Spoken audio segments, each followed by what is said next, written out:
Hello and welcome to The Brief. In this special edition, I'm accompanied by two very media-savvy and capable gentlemen who are sitting with me in the studios. Our usual suspect, NORDIN Abdullah, a crisis management analyst, and BALAN Moses, journalist. He's also a political analyst. He's an editor extraordinaire, and he's done so many other things. Today we delve into the highly anticipated upcoming state polls, namely Negeri Sembilan, Selangor, Pulau Penang, Kedah, Kelantan and Terengganu. Gentlemen, thank you very much for being on this panel, or for making up this Friday's panel to talk about something very important.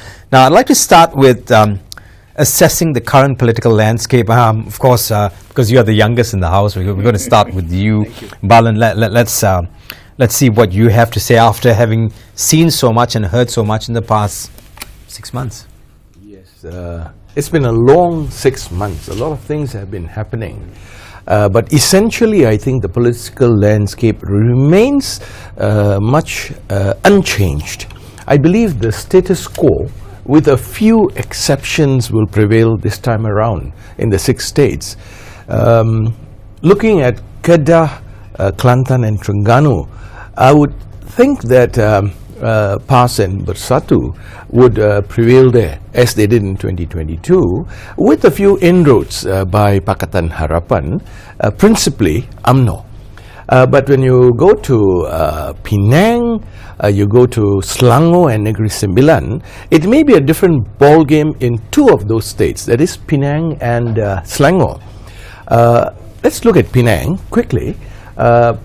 Penang, on the mainland, many seats are probably waiting to be taken by PN, because I think the green wave, the conventional understanding of that term, applies to the Malay heartland, which extends from Kedah down into Penang province, Wellesley, Seberang Perai and Upper Perak. So I won't be surprised if PN Perikatan Nasional does win a few seats on the mainland, but Penang Island is rock solid Pakatan Harapan. But they'll make inroads there, that's what you're saying. I'm saying that in parts of Penang, even the Malay, there is a Malay heartland in Penang. Island, they may take some seats. It's left to be seen. Right. Selangor is again a prized possession. Everyone wants Selangor, the richest state in the country. But I think Pakatan has a firm hold on the state. Of course, Perikatan will make inroads. Negeri Sembilan is a safe place, I think. Right. Going by what we saw last year. I don't know about Negeri Sembilan. I think Negeri Sembilan might be an outlier case, but I do definitely agree with you in terms of the kind of those northern and east coast states. But I think that the danger for those states is people may take some of the voters for granted. You know, and that is actually, when we start to look at it, it comes back to individual decisions. And I think some of those individual decisions will be based on what have those state governments been doing. Because everyone keeps talking about this idea, this is a referendum on the federal government's performance in the last 6 months and all these kind of things. I don't think so. I don't think it is. What have you done for me lately is going to be on the minds of the voters in each particular state. Right. Do you think it's what have you done for me lately? I really think otherwise. I just think it's the pulling out of these 3 cards that we don't we're not meant to talk about, and it's used all the time, and still being used all the time in order to garner support. Whether we think we want this country to move forward or move backward, that's not the case here. Everyone wants to win at this point, and I think for me, it's a very dangerous area as to where we're at, because we're still not thinking with our heads. So, of course, most of us do think we do, but I really believe that we're still not thinking with our heads. We're not thinking about the future of the country, and we're not thinking of diversity is not on the plates of most of these people who are going to be out there, garnering votes. Well, I think if you do play those 3, those 3 magical cards, which people think they're going to win votes on, that's why I think it comes down to what have you done for me lately in terms of economics. Do people have jobs? Do people have the livelihoods that they need to survive? And is that being addressed at the federal level? Should we be asking the government of the day now, who has been in government for only 6 months, what have you done for me lately? I mean, it looks like the tenure of a government is the same as that of a manager for a football team, because all of us expect magical results. Yes. And do you think it's good for us to ask questions of this nature at this point? Actually, I'll get back to you shortly. It's not practical for anyone to ask the government of the day, or even the state governments, or about what have you done for us, because the many variables are constant. The cost of living is still as high as it was last year, and from what I see, it's going to get worse. So for every voter, the pocketbook counts a lot. When traditionally we have understood that when the pockets are full, people are happy. But now everyone is unhappy across the board. So it's difficult to gauge whether change has had any effect. After all, it's 6 months, as you said, Gerard. Maybe in a year, 2 years, we can assess where the government is going. No, in that context, right, we've got to think about Selangor and Penang. These are two economically advanced areas of the most economically advanced areas of the country, save the national capital. So are people in these economically developed areas happier and therefore more likely to vote for the current government? Yeah, to top what you're saying, or to just add on to what you're saying, are there any particular issues or policy debates that are likely to dominate the elections in the states he's talking about? Penang and Selangor. Actually, Gerard, policies don't matter to me. They don't matter anymore. It's more of a personality thingy right now. Right up in Kedah, you have Sanusi with his personality cult, which is growing. There no policies come into play. He's just talking stuff that the people like to hear. Then you go down to Penang, Chow is not a talker, but he gets things done, and the Penang government has been doing things always. In Selangor, the standard of living is pretty high. It's a developed state. So people don't actually miss development because it's constant, it's happening. And so, in my opinion, it's more on who we are talking about. Are we talking about Anwar Ibrahim? Is it the personalities of the top guys, or is it the personalities of the people you're going to vote for at the Dun level? I mean, that's or is it an introduction of new personalities into the fold? Because I think most of the personalities we're talking about have a shelf life, and that's going to come to its date of expiration very, very soon for most of them in politics. And I'm in my 50s already, and those of us in our 50s need to be making way for really young people, especially when you talk about the media. I'm just digressing for a bit.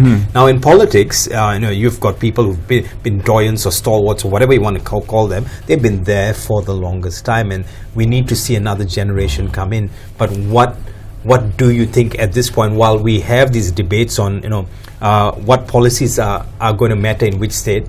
I think the bigger debate is who are going to be the next new faces that dominate the top 10 list. I think in that point, Gerard, we still, we actually just had the Undi 18 GE election. They had a good time. I think they were out there voting. My kids were in that group. For the first time, 18-year-old, one of them was 18, voting. How are we talking about this youth voter bloc, and who is going to capture that and why?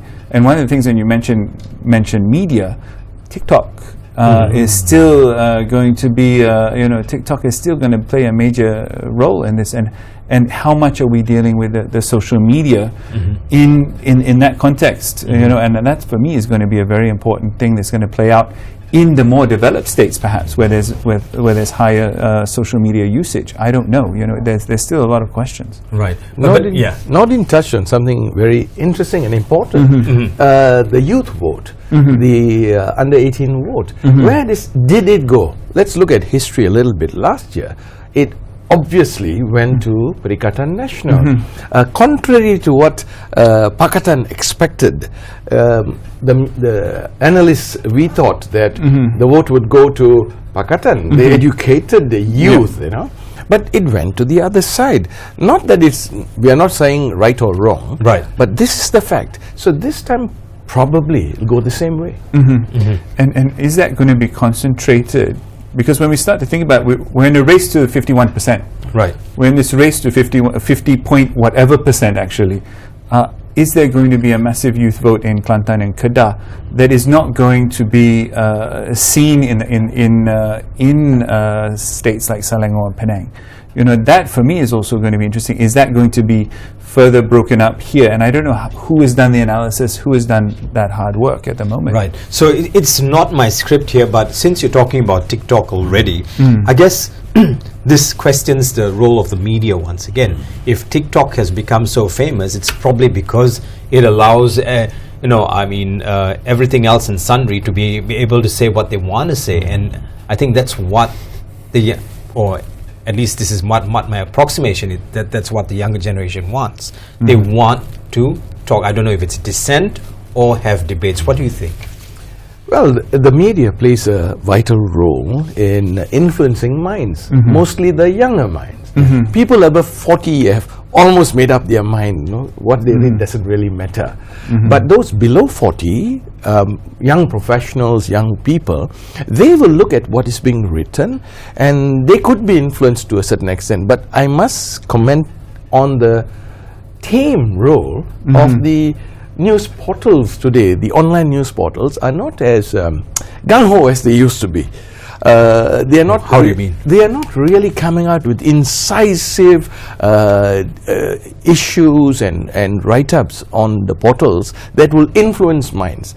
They are rather ambivalent about the situation. Maybe because it is state elections and not the general election. Your thoughts on the ambivalence? Well, my thought is also, and it comes to this point, we saw the Johor state election, we saw the Malacca state election, actually very low voter turnout.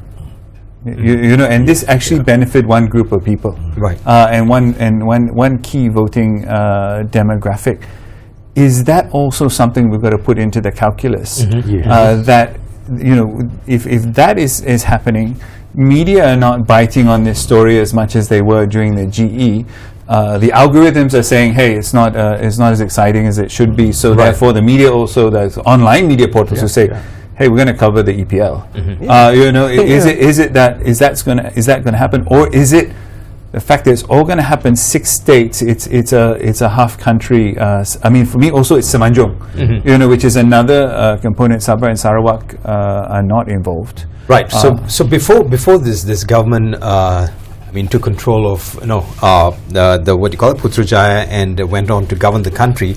I'm sure you've seen elections prior to this. Oh, yeah. And what would be some of the basic stuff they take off playbooks and use for state elections? State elections, largely from my experience, center on local issues, not so much national issues as such. So there's always been this belief that people will vote for the party that's not in power nationally at state level. And then vote when general elections come, go for to make the ruling party stronger. But that was a myth, actually. From 2008, we found variously the opposition getting into power at state and eventually at national level. But I think that what NORDIN said, turnout is going to be a crucial issue. The lower the turnout will benefit, to be frank, Perikatan Nasional.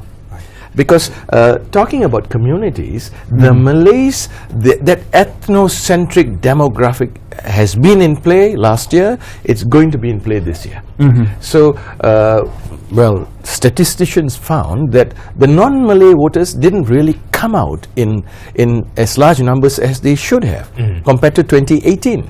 So, that took a play. It had a certain specific route it took. Right. He had NORDIN. I remember during elections, you said something on why we didn't have. There were not many non-Malays coming out. I can't remember what you said, but you did point at something at the point. Those other state elections. I mean, this may be it wasn't important enough for them at the time. In a sense, it was a done deal. It wasn't so important. That's why. Are we looking at now and saying, look, the fact that there's 6 of them happening and it's being hyped up as the next big show, that we need to actually, everyone's going to come out and vote. And I think that will be interesting to see, especially, again, it's these two states, Selangor and Penang, which I think where there's a different ethnic diversity. But that's why I think also Negeri Sembilan is going to be quite an interesting battleground, because Negeri Sembilan is so close to Klang Valley. I mean, if you ask me, it's the Klang Valley reality. People live in Seremban. Right. They're in careful KL. what you say about the town. Hey, I love Seremban. I'm there this weekend. Looking for some of my favorite noodles. Yeah, But if you look at it, and you were talking about people will be worried about what happens locally more than anything else. Okay, let's say hyper-local issues are going to stand out. I don't think so. I think, or at least from what I read, from the little sampling I do with the people I know who work and live around me, it seems like it is very simple. It all goes back to moderates versus the not so moderate, and it's looking to be that, and that's going to be played out at state level too. I agree, because this series of state elections are quite different from earlier. What you say is true. Local issues may not really be at play here. It is an extension of the national agenda that all parties have put forward in last year. This is, I believe, going to be an extension of that, albeit in a smaller area, state level. Right. So interesting things to look at is UMNO supporters, DAP candidates. Will we see a sort of coming together? Then there's PAS and Bersatu. How can they convince non-Muslim or rather non-Muslims to come out and vote for them, and what's going to be the buy-in for them, things like that. What are your thoughts on this? Over to you, Bala. I want to hear from you first, because I've got some ideas there. Okay. He's staying behind the door. As far as the way I look at it, UMNO is going to have a daunting task convincing its members to vote for its arch rival of the past, the DAP, essentially. But I think because UMNO is in government, they sleep on the same political bed as Pakatan Harapan. So I would feel that UMNO members, under coercion, would vote for Pakatan Harapan. Of course, there's a pocket of dissidents who will not, come what may. They will not vote for DAP. Right. But the reverse will work. Pakatan Harapan supporters will support UMNO, where UMNO candidates are placed. Well, I think this is what we're talking about. Choose, we're in this dichotomy approach. We've got this team and team A and team B. This is the two choices we have. Of course, there'll be a bunch of independents. We'll see some I wanted to come to crazy, smaller parties. Crazy group of people that get 11 candidates in one area just for fun. But again, that's maturing democracy. But I think coming back to this idea, you've got this dichotomy of, and it's a reality that people will have to deal with, because it's the question of whether or not this group of people can run the country, this group of people can they run the state. And are these the people, the individuals themselves, the DUN members in this case, are they going to do the job? And it comes to that personality. Do we trust that guy or girl? Do we trust them? Are they going to be leaders for the future? And I think that's what it's going to come down to in this election. Right, because if I look at Cheramas, if I'm going to go back to Seremban and look at Cheramas happening in Seremban or in any state at that point, it's not going to be, are your drains okay? Do you need them fixed? It's going to be, what you do today is going to affect what happens nationally. And I think that's going to be the sound of half the Cheramas in the country.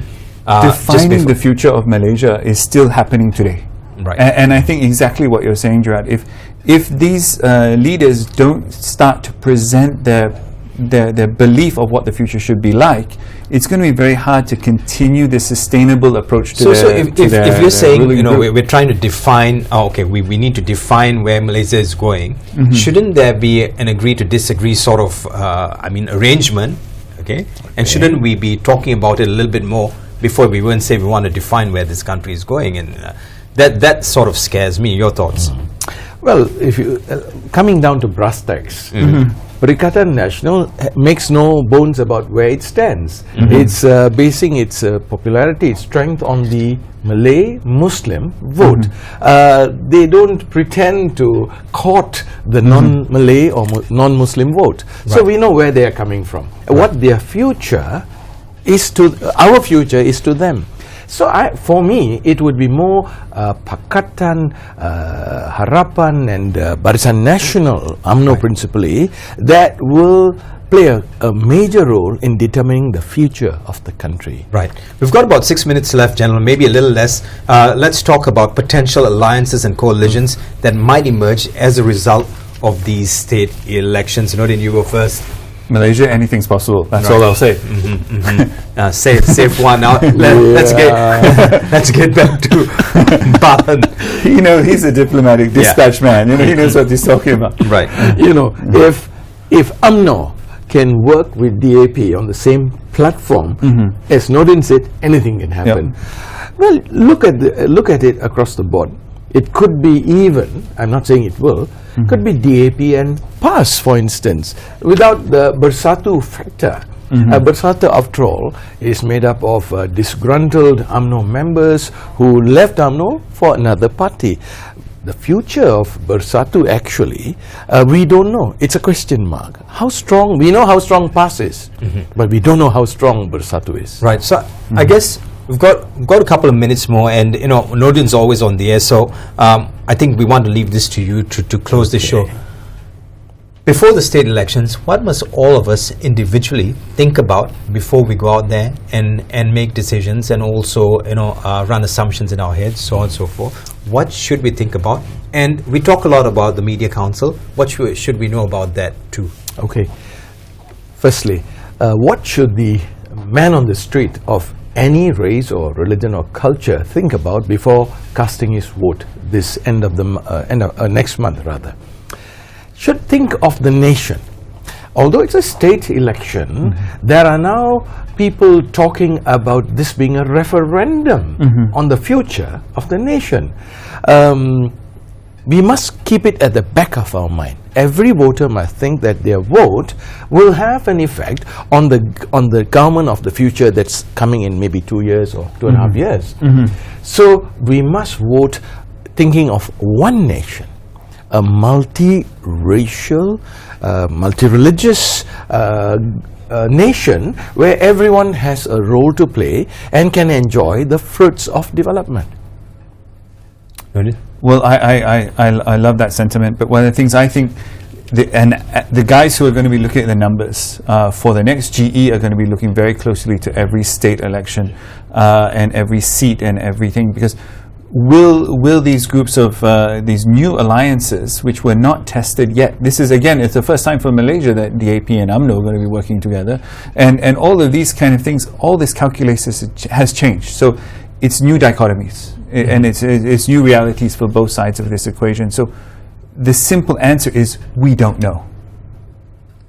Right. So I guess the other thing to ask about is the Media Council, and you might be asking, why talk about the Media Council? We've got elections coming up. Because the media is crucial to what happens in the upcoming elections, be it hyperlocal or if it becomes a referendum of sorts.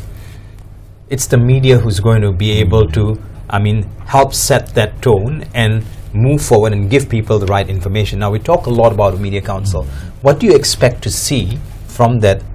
What's to come from the Media Council? We've got about 2 minutes left here. Speaking very practically, I don't think the Media Council in the short term or the medium term will have much effect on the media landscape. I believe, and I've always believed, that ownership dictates policy. That's the principal rule of any kind of ownership of any organization. So the media must get its act together. Owners of the media, who normally have dictated the policies to be implemented, must get their act together and say, listen, as one force, this is what we want to do for the country. Right. And with one voice, they can achieve a lot. Right. So the 4 or 5 guys who have more money than you and me should start making decisions. My big concern is not the mainstream media, it's social media. How much manipulation will take place with the use of money?